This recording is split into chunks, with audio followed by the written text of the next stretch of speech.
महर्षि सांदीपनि राष्ट्रीय वेद विद्या प्रतिष्ठान के द्वारा संचालित सभी के लिए वेद कक्षा में आप सभी महानुभावों का स्वागत है।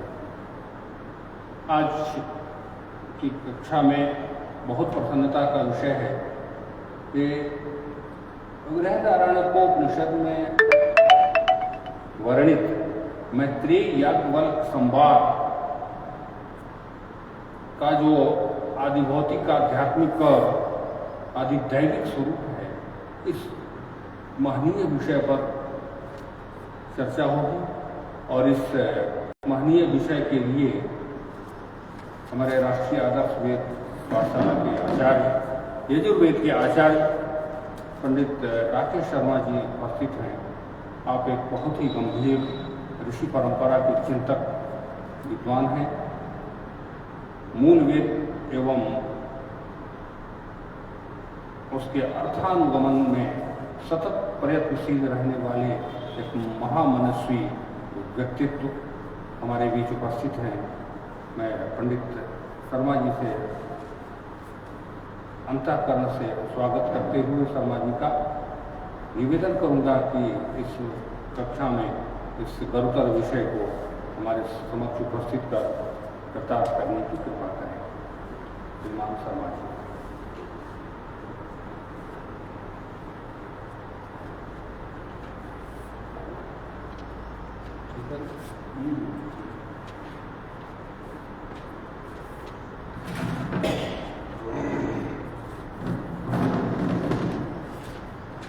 ओम पावकानः सरस्वती पाजे दृक्पाजिनीवती जज्ञमश्नुधिया वसुः अतुलितबलधामं हेमशैलाभदेहं धनजवनकृशानं ज्ञानिनामग्रगण्यं सकलगुणनिधानं वानराणामधीशम् रघुपतिप्रियभक्तं वातजातं नमामि। गुरुर्ब्रह्मा गुरुर्विष्णु गुरुर्देवो महेश्वरः गुरुस्साक्षात् परब्रह्म तस्मै श्रीगुरवे नमः। श्रीगणेशाय नमः। श्रीवेदपुरुषाय नमः। आज महर्षि सांदीपनि राष्ट्रीय वेद विद्या प्रतिष्ठान उज्जैन शिक्षा मंत्रालय भारत सरकार द्वारा सभी के लिए वैदिक कक्षाएं, आप सभी को मैं सादर प्रणाम करता हूँ। आज का जो हमारा विषय है याज्ञवल्क्य मैत्रेय संवाद, उस विषय पर हम चर्चा करेंगे। उसके पहले मैं आपको थोड़ा संक्षिप्त में वेद के बारे में, उपनिषद और आरण्यक के बारे में संक्षिप्त जानकारी देंगे। हमको सबसे पहले जानना चाहिए, आज जो हम बात कर रहे हैं याज्ञवल्क्य और मैत्रेय संवाद, ये प्रसंग कहाँ पे मिलता है, सबसे पहली चीज जानना चाहिए। जो हमारे जो वेद हैं चार, ऋग्वेद, यजुर्वेद, सामवेद, अथर्ववेद, उसी के अंतर्गत यजुर्वेद, शुक्ल यजुर्वेद है, उसके अंतर्गत दो विभाग हैं, शुक्ल यजुर्वेद एवं कृष्ण यजुर्वेद। इसमें कृष्ण यजुर्वेद की जो परंपरा है ब्रह्म संप्रदाय के माध्यम से प्रवर्तित हुई है, जबकि शुक्ल यजुर्वेद का प्रवर्तक जो है भगवान योगीश्वर याज्ञवल्क्य जी हैं। भाष्यकार पतंजलि जी यजुर्वेद की 101 शाखाओं का उल्लेख करते हैं। 100 शाखा। उनके वर्तमान समय में शुक्ल यजुर्वेद की 2 शाखा ही प्रसिद्ध हैं,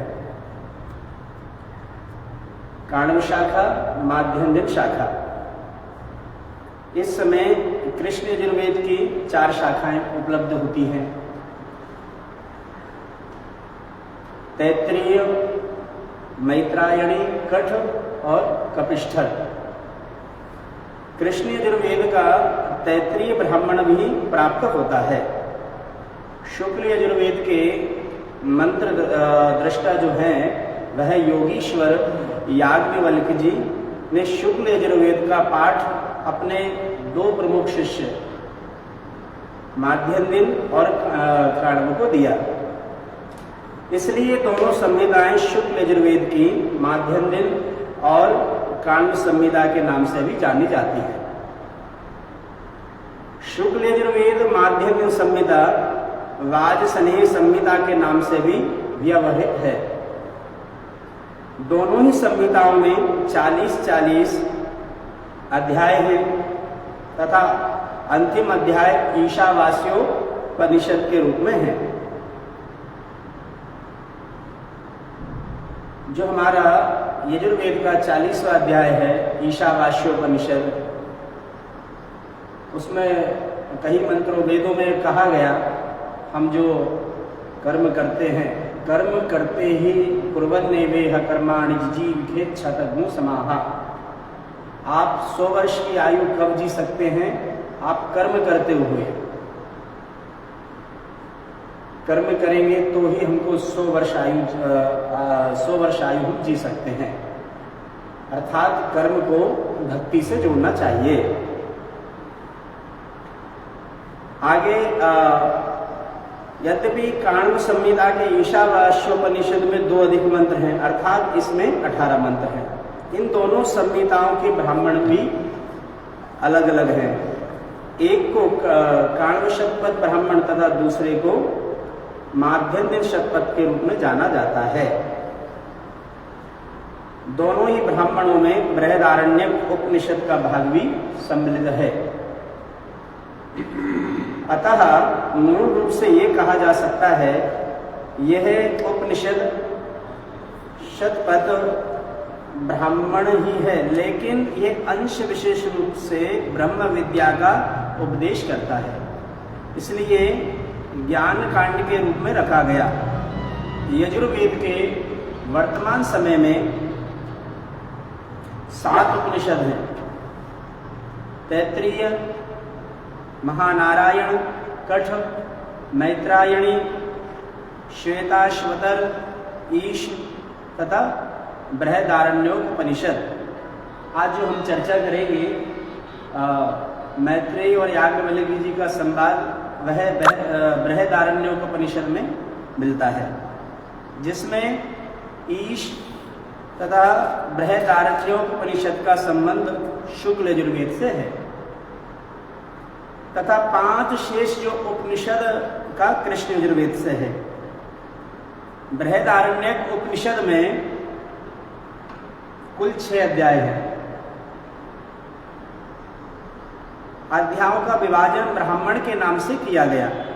प्रस्तुत इकाई का विवेचन द्वितीय अध्याय के 4th ब्राह्मण के 14 मंत्रों में प्राप्त होता है।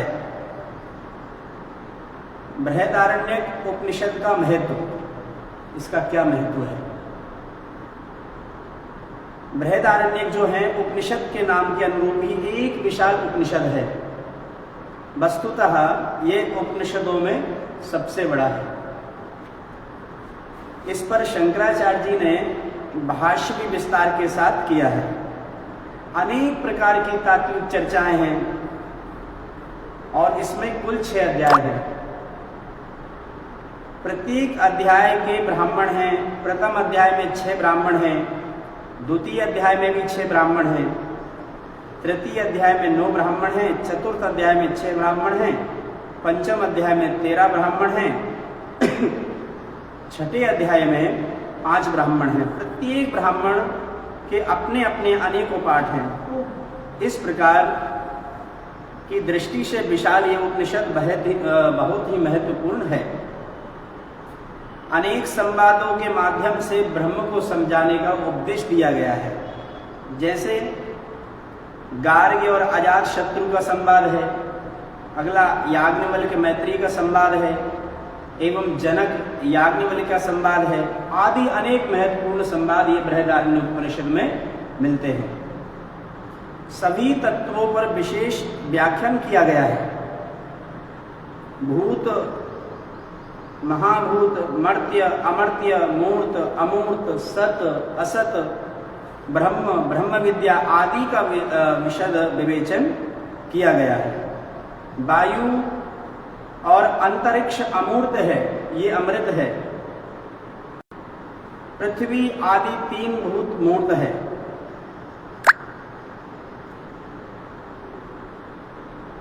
बृहदारण्य का जो उपनिषद का मंत्र है, शांति मंत्र पाठ, ओम पूर्णमदः पूर्णमिदं पूर्णात् पूर्णमुदच्यते पूर्णस्य पूर्णमादाय पूर्णमेवावशिष्यते। ओम। अपनी इच्छा से मात्र से कार्य ब्रह्म को उत्पन्न किया है। पर ब्रह्म परमात्मा पूर्ण है, पूर्ण मदम है, और कार्य ब्रह्म भी पूर्ण मद है, क्योंकि पूर्ण से ही पूर्ण की उत्पत्ति होती है। पूर्णात् पूर्णमुदच्यते, यहाँ तक उस अविनाशी अव्यय स्वरूप पर ब्रह्म परमेश्वर की स्थिति तथा उत्पत्ति का स्मरण करते हैं। पुनः वह प्रलय काल में अपने ही कार्य ब्रह्म स्वरूप को मूल स्वरूप में एक मिलाकर एकाकार हो जाते हैं, उसी में लीन हो जाते हैं। इस तरह से हर स्थिति में पूर्ण ब्रह्म शेष रहता है। इसी के साथ त्रिविध ताप अर्थात आदि दैविक, आदि भौतिक तथा आध्यात्मिक और ताप की शांति के लिए प्रार्थना की गई। अध्ययन प्रारंभ करते समय शांति पाठ सभी प्रकार की शांति करने वाला होता है। तो बृहदारण्यक उपनिषद में प्रतिपादित याज्ञवल्क्य एवं मैत्रेय जी का जो संवाद है, इस उपनिषद के द्वितीय अध्याय के, ये सबसे पहले हमको जानना चाहिए कि उपनिषद का ये कौन से अध्याय में मिलता है। तो ये उपनिषद के द्वितीय अध्याय के चतुर्थ ब्राह्मण में उपलब्ध और 14 मंत्रों के रूप में संग्रहित है। ये जो अध्याय है इसमें 14 जो मंत्र हैं, जो कंडिका इसमें हम बोलते हैं मंत्र, यजुर्वेद में जो मंत्र होते हैं उनको मंत्र बोलते हैं, इसमें उपनिषद में कंडिका बोलते हैं। तो महर्षि याज्ञवल्क्य जी के 2 पत्नियां हैं, मैत्रेयी और कात्यायनी। महर्षि अब गृहस्थ आश्रम से विरत होकर संन्यास आश्रम में प्रवेश करना चाहते हैं, लेकिन उसके पूर्व अपनी दोनों पत्नियों के बीच जो भी उनके पास है उसे बांट देना चाहते हैं। जब व्यक्ति की उम्र हो जाती है, जब वो गृहस्थ आश्रम से संन्यास आश्रम आगे जाना चाहता है, तो परिवार को बुलाकर वो कहता है कि अब मेरी इच्छा हो रही है कि मैं अब संन्यास आश्रम में प्रवेश करना चाहता हूँ। तो उसी तरह महर्षि याज्ञवल्क्य जी भी अपनी दोनों पत्नियों को अपने पास में बुलाते हैं और उनसे कहते हैं कि जो भी मेरे पास है, जो भी संपत्ति है, तो आप दोनों को पत्नियों के बीच जो भी उसे मैं बांट देना चाहता हूँ आपस में। एक जब पिता का भी होता है, पिता के भी संतानें होती हैं, तो वो भी चाहते हैं कि मेरे जीते रहते हुए मैं उनको आपस में चीज़ें बांट दूँ, कि आपस में अच्छे से रहें, प्रेम से रहें। तो लेकिन उसके पूर्व अपनी दोनों इस प्रसंग में के साथ इस उपनिषद का प्रारंभ होता है। पहली जो कंडिका है, मैत्रेयीति होवाच याज्ञवल्क्यस्य उद्यासिन्वा अरेहामस्मास्थानादस्मि हन्ता तेनाया कात्यायन्यन्तांकरवाणीति। ये पहली कंडिका है।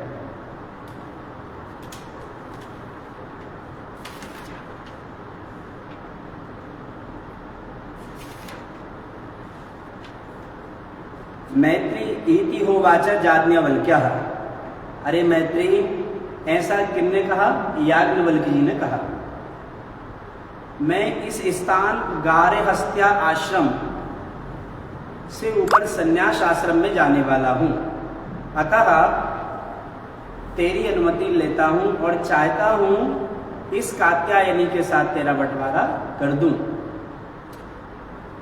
ऐसा अर्थात याज्ञवल्क्य नामक ऋषि अपनी भार्या मैत्री को पुकार रहे हैं। मैं उद्यास्यन यहाँ से ऊपर पारिव्रज संज्ञक आश्रम अंतर में जाने वाला हूँ।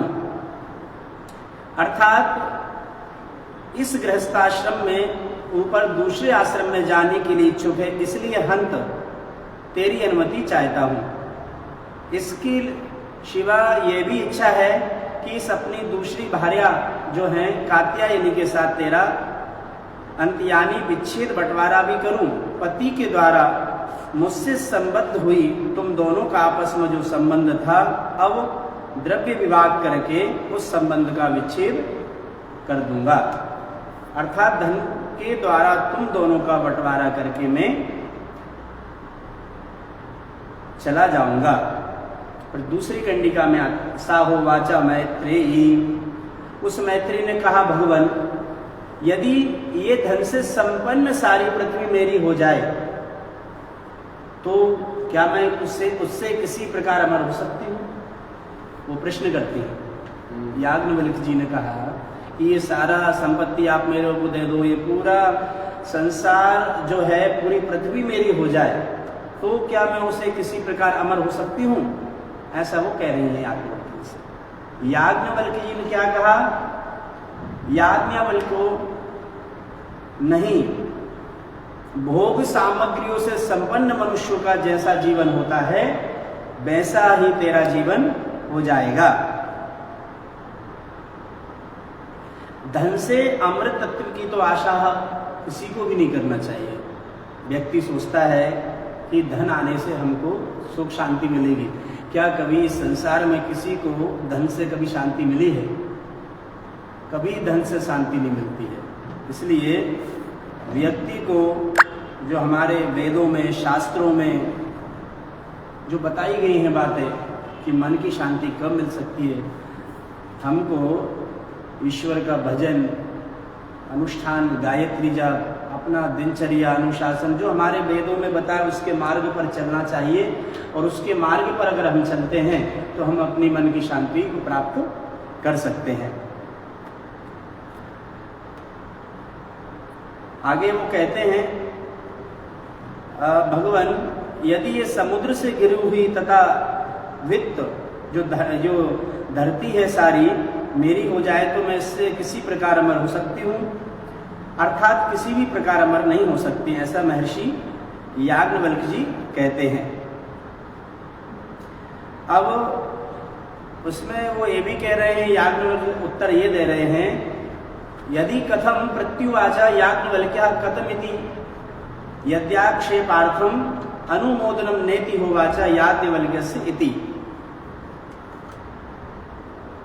याज्ञवल्क्य जी ने कहा कि उसका अनुमोदन किया है और उसे प्रश्नार्थक माना जाए तो यह उत्तर के लिए है, अर्थात तू उससे अमर नहीं हो सकती। तो क्या होगा? लोक में जैसे उपकरण वालों का यानी नाना सामग्रियां जो होती हैं, संपन्न लोगों का जीवन सुख के साधनभूत भोगों से संपन्न होता है, वैसा ही तेरा जीवन भी हो जाएगा। धन से अर्थात धन साध्य कर्म से अमृत्यु की तो मन से भी आशा नहीं है। अब मैत्री का अमृत्व साधन विषय प्रश्न अगली कंडिका में वो क्या कहते हैं? साहो वाचा मैत्री जेना हन्नामृतास्यांकी महंतेना कृजान जा देवा भगवान वेदा तदेवम ब्रूहीति। उस मैत्री ने कहा जिससे मैं अमर नहीं हो सकती उसी लेकर मैं क्या करूंगी? श्रीमान जी जो कुछ अमृत तत्व का साधन जानते हो वही मुझे आप बतलावें, ऐसा मैत्री जी याज्ञवल्क्य जी से कहती हैं।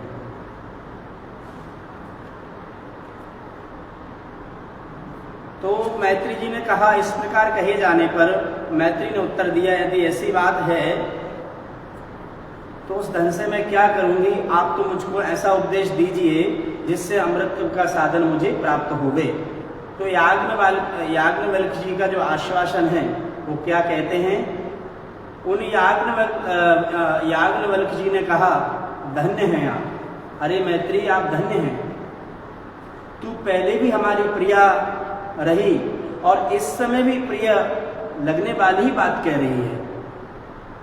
अच्छा आ बैठ, जब मैं तेरे प्रति उसकी व्याख्या करूंगा, तू व्याख्यान किए हुए मेरे वाक्यों के अर्थ का चिंतन करना।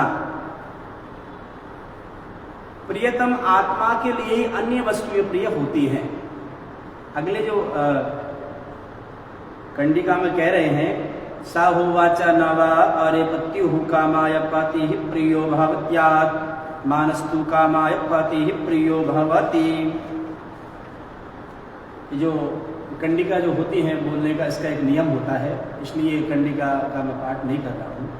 इसका एक नियम ऐसा होता है, उसको आसन पर बैठ के और नीचे ही बैठ कर उसका पाठ करना चाहिए, क्योंकि ये उपनिषद का और जो मध्याह्न जो समय होता है, जो 12 बजे के ही पहले इसका पाठ होना चाहिए, वो भी कुछ खाए पिए कुछ खाना नहीं चाहिए, उसके बहुत सारे नियम हैं उपनिषद का, इसलिए मैं, और उसको सस्वर बोलना चाहिए।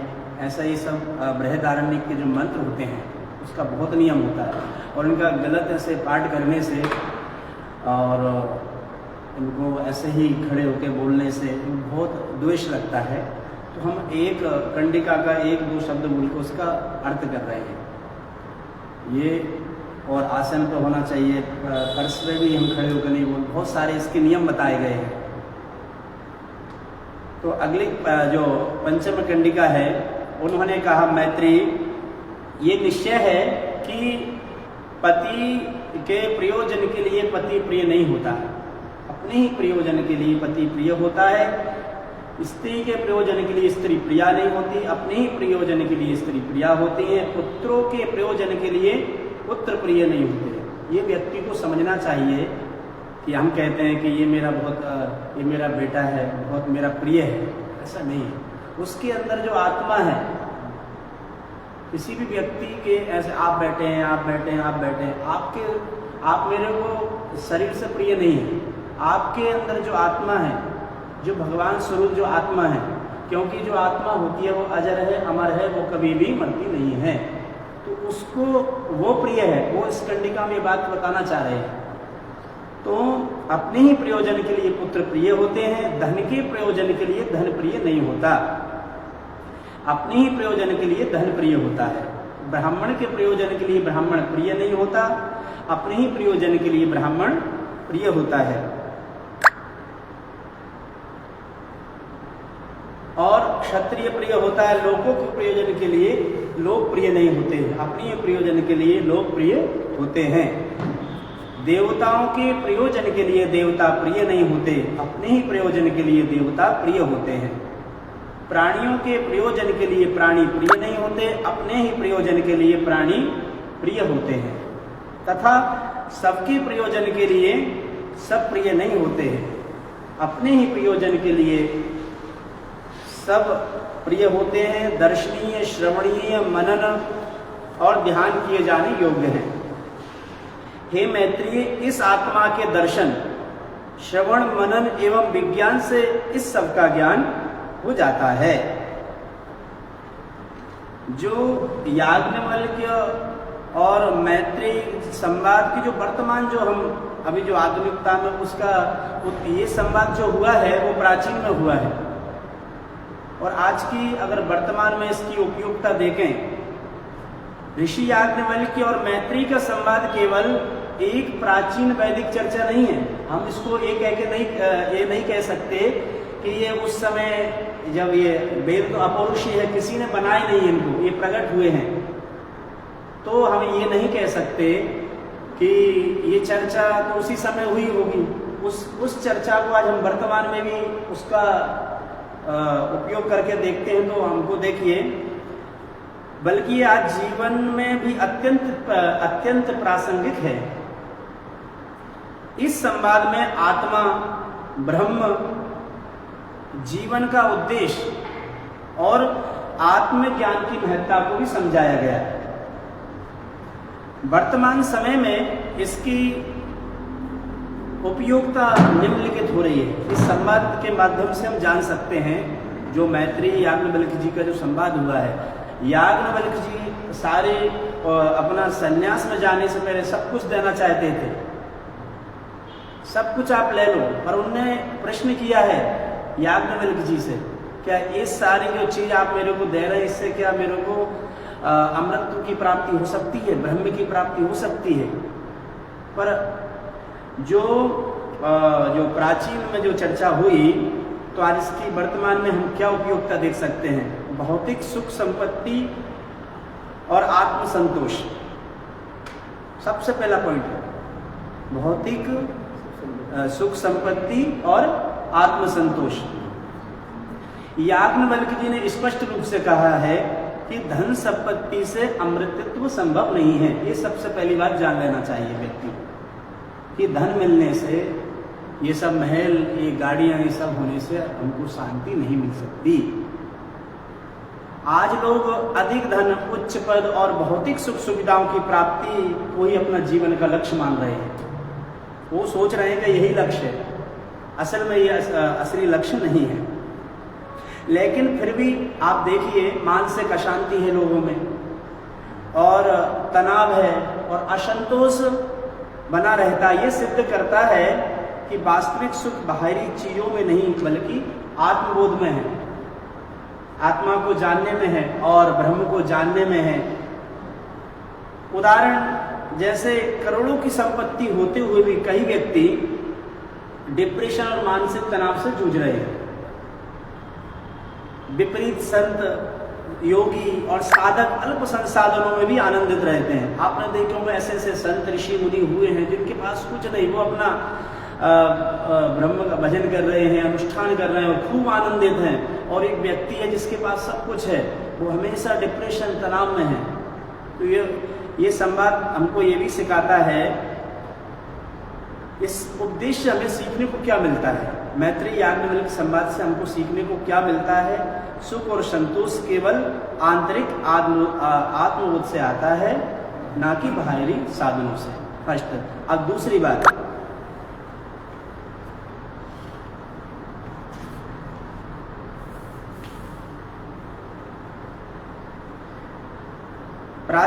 रिश्तों की वास्तविकता और आत्मा का प्रेम। आत्मा सबसे अभिन्न है, इसका प्रतिपादन, किंतु अन्य का ज्ञान होने पर उससे भिन्न वस्तु का ज्ञान कैसे हो जाता है?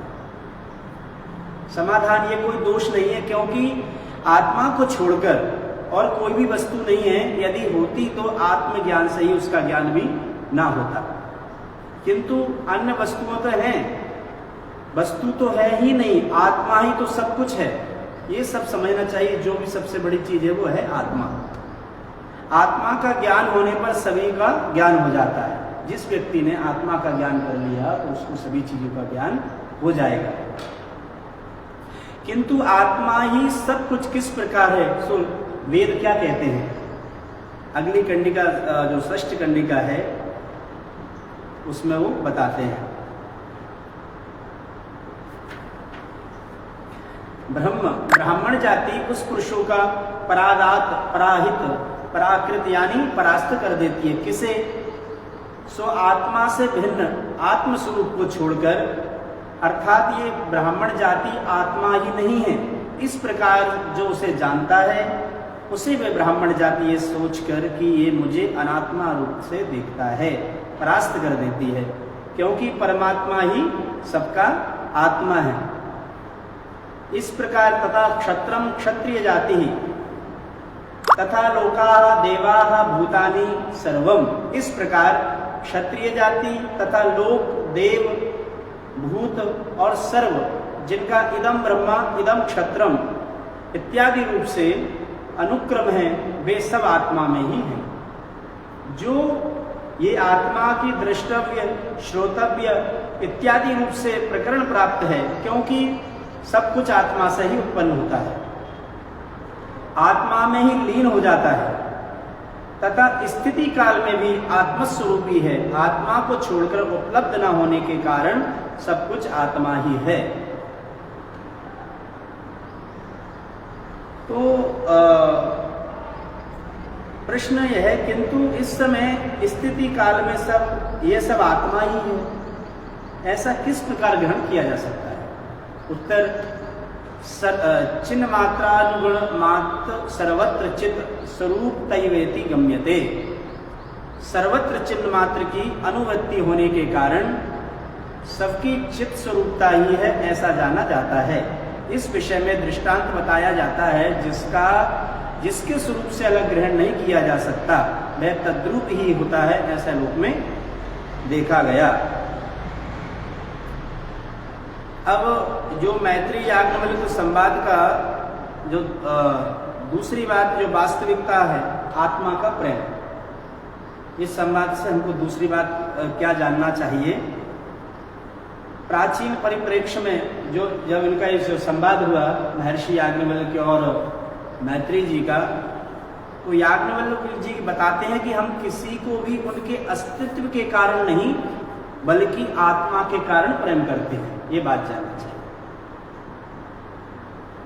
और आधुनिक संदर्भ जो आज का जो युग है, तो आज लोग स्वार्थपरक संबंधों में फंसे रहते हैं।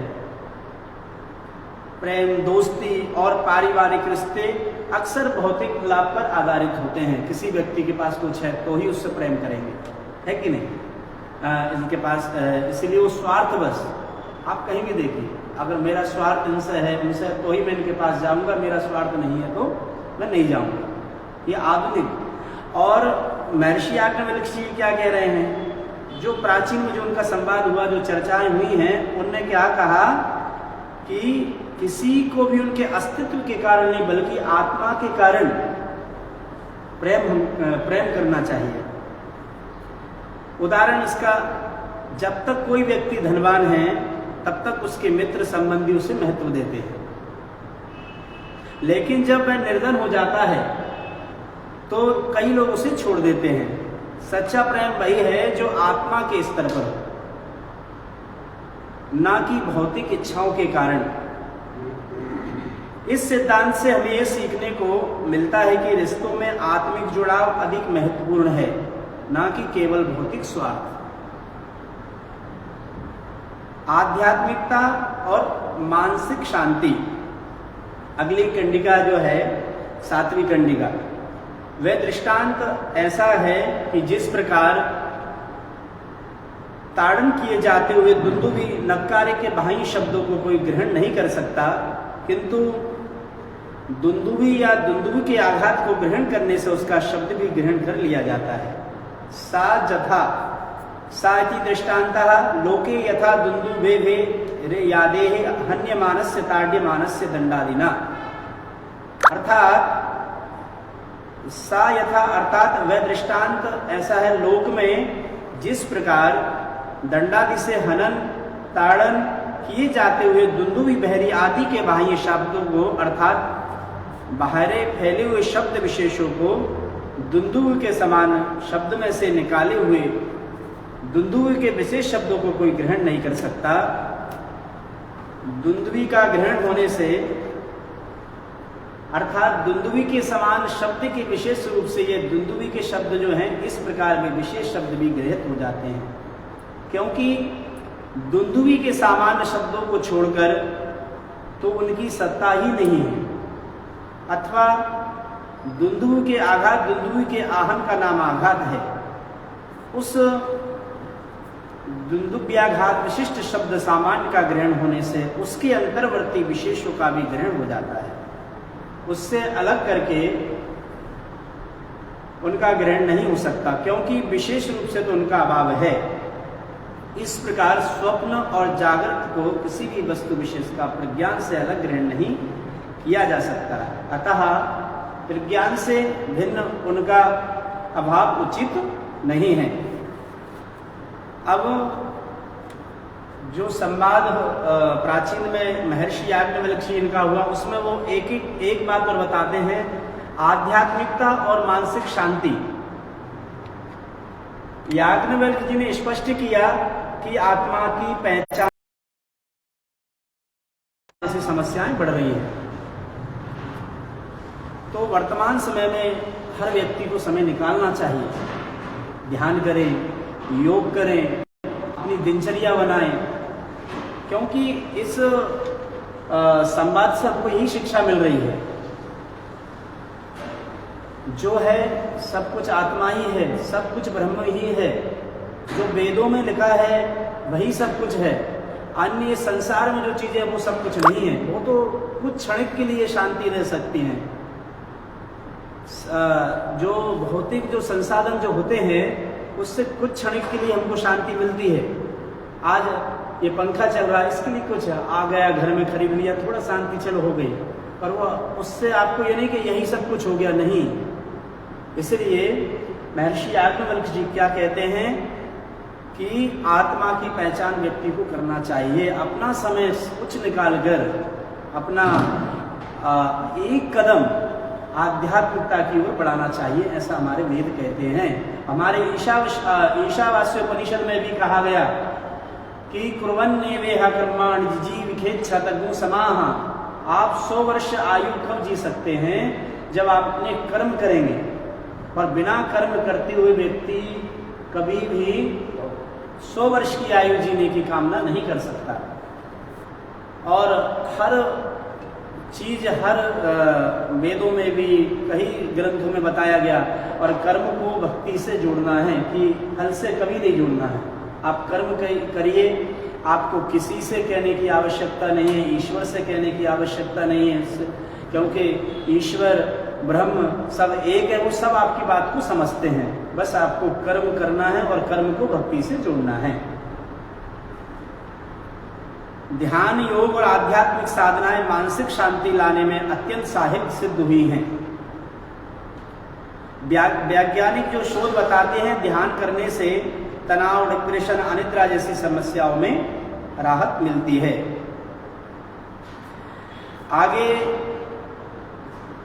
सजथा वीणायै वाद्यमानायै, अगली कंडिका जो है वह तीसरा दृष्टांत ऐसा है जैसे कोई बजाई जाती हुई वीणा के बाह्य शब्दों को ग्रहण करने में समर्थ नहीं होता, किंतु वीणा या वीणा के स्वर का ग्रहण होने पर उस शब्द का भी ग्रहण हो जाता है। इसी प्रकार वीणायै वाद्यमानायै अर्थात बजाई जाती हुई वीणा का इत्यादि समझना चाहिए। यह अनेक दृष्टांतों का ग्रहण सामान्यों की बहुलता प्रकट करने के लिए है। चेतन और अचेतन सामान्य एवं विशेष अनेक और विलक्षण हैं, उनका जिस प्रकार परंपरागति से एक प्रज्ञानगण महासामान्य में अंतर्भाव है, यही किसी ना किसी तरह दिखलाना है। जिस प्रकार दुंदुभी, शंख और वीणा के सामान्य एवं विशेष शब्दों का शब्दत्व में अंतर्भाव हो जाता है, उसी प्रकार स्थिति काल में सामान्य और विशेष से अभिन्न होने के कारण ब्रह्म की एकता का ज्ञान भी हो जाता है।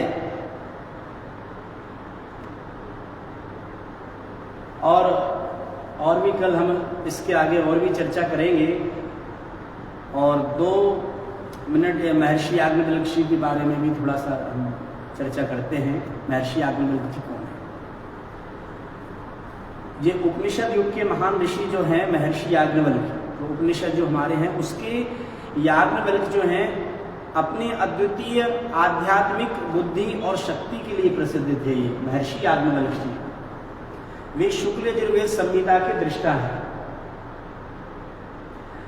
वे शुक्ल यजुर्वेद और शतपथ ब्राह्मण जो हमारा है शुक्ल यजुर्वेद माध्यमिक, इसमें 100 अध्याय हैं उसके, और बृहदारण्यक उपनिषद सहित याज्ञवल्क्य संहिता याज्ञवल्क्य स्मृति के रचयिता का श्रेय याज्ञवल्क्य जी को दिया जाता है। बृहदारण्यक उपनिषद के 3 और 4 अध्याय में याज्ञवल्क्य की महान दार्शनिक शिक्षाएं बाहरी पड़ी हैं। जब तक हम ये ग्रंथों को नहीं पढ़ेंगे, समझेंगे नहीं ग्रंथों में क्या है। याज्ञवल्क्य जी जो हैं इनके द्वारा कहीं याज्ञवल्क्य स्मृति पुस्तक है, उसको आप पढ़िए, अपन अपना जीवन जीने का वो सीख जाएंगे। उनकी कहीं पुस्तकें ऐसी हैं। और जो भी हमारी जो चर्चा चल रही है मैत्रेयी याज्ञवल्क्य जी।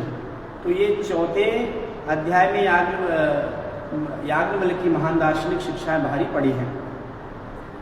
ऋषि देव रात के पुत्र याज्ञवल्क्य अपनी जो अभी उनके दो पत्नियां हैं, मैत्रेयी कात्यायनी जी, और गृहस्थ जीवन जीते हैं। दोनों में कात्यायनी गृहस्थी में खुशी हैं, इनकी जो दूसरी पत्नी है कात्यायनी वो अपने गृहस्थ जीवन में आनंदित हैं, ठीक है। और वे हमेशा पत्नी के रूप में अपनी स्थिति का सबसे अधिक ध्यान रखती हैं। दूसरी जो मैत्रेयी अपने पति के पास बैठना चाहती है, जो प्रवचन देते हैं, जो अपने शिष्यों को सिखाते हैं, अच्छी अच्छी बातें, मंत्र सुनाते हैं, कुछ भी, तो वो हमेशा अपने पति जो हैं याज्ञवल्क्य जी के पास बैठी रहती हैं। तो अपने शिष्यों से बात करते हुए सुनना उनको बहुत पसंद है। आध्यात्मिक विषयों में अधिक रुचि रखती थी या ये मैत्रेयी जी, इसलिए उन्हें ब्रह्मवादिनी के रूप में जाना जाता है।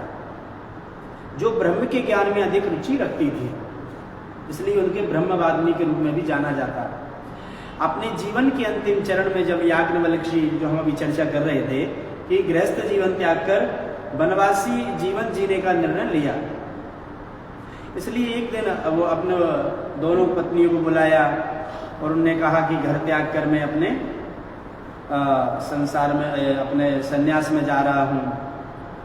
तो अपने पति के शब्द सुनकर, मैं जो कथा थोड़ा सरल भाषा में बता रहे हैं क्योंकि इसकी व्याख्या कठिन कठिन शब्दों में है, तो इसको हम सरल भाषा में और अच्छे से समझ सकते हैं। अपने पति के शब्द सुनकर मैत्रेयी ने उनसे कहा, प्रभु यदि मेरी सारी संपत्ति पूरी पृथ्वी फैल जाए तो क्या मुझे इसकी अमरता के प्रदान कर देंगे? याज्ञवल्क्य ने उत्तर दिया, नहीं, ऐसा कभी नहीं हो सकता।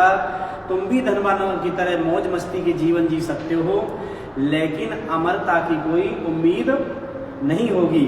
मैत्रेयी ने फिर कहा कि मैं उससे क्या करूं जो मुझे अमर नहीं बना सकता। मैत्रेयी जी के वचन सुनकर याज्ञवल्क्य ने उनसे कहा, तुम मुझे सदैव से ही प्रिय रही हो, अब तो तुम और भी अधिक प्रिय हो गई हो। ये कहकर याज्ञवल्क्य ने मैत्रेयी को न केवल सच्चे प्रेम का स्वरूप अपितु परम आत्मा की महानता, उसके अस्तित्व का स्वरूप, अनंत ज्ञान और अमरता प्राप्त करने का मार्ग भी समझाना प्रारंभ किया। मेरी प्यारी मैत्रेयी, जान लो कि पत्नी अपने जो अभी बात बताई कि हम व्यक्ति को विशेष प्रेम नहीं करते, उसके अंदर जो आत्मा है उसको हम प्रेम करते हैं, पुत्र को हम प्रेम नहीं करते, उसके अंदर जो आत्मा है। और हर व्यक्ति को व्यक्ति से प्रेम नहीं, उसकी आत्मा से प्रेम करना चाहिए। उसमें कोई राग, ईर्ष्या, द्वेष, भाव ये सब नहीं देखना चाहिए। कोई व्यक्ति है, ऐसा बोलते हैं ना, कण कण में भगवान, उसी तरह उस जो व्यक्ति के अंदर जो आत्मा है वो ब्रह्म समान है।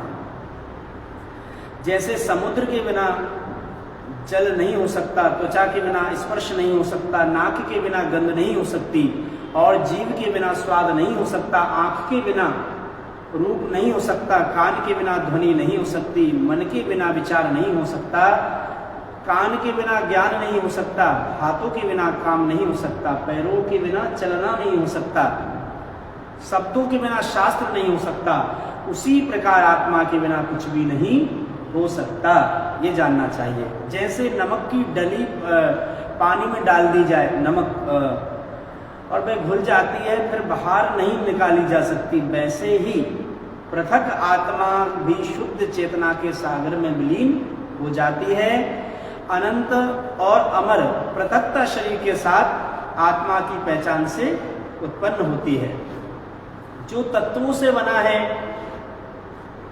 जब यह भौतिक पहचान विलीन हो जाती है तो पृथक आत्मा नहीं रह सकती। यही मैं तुम्हें बताना चाहता था मैत्रेयी। इस पर मैत्रेयी ने उत्तर दिया, हे भगवान, जब आप कहते हैं कि कोई अलग आत्मा नहीं है तो मैं उलझन में पड़ जाती हूँ। क्या आप कृपया मुझे बता सकते हैं? याज्ञवल्क्य जी ने कहा, प्रिय मैत्रेयी, मैंने जो कहा उस पर विचार करो, तुम भ्रमित नहीं होगे। जब तक पृथकता है तब तक व्यक्ति देखता है।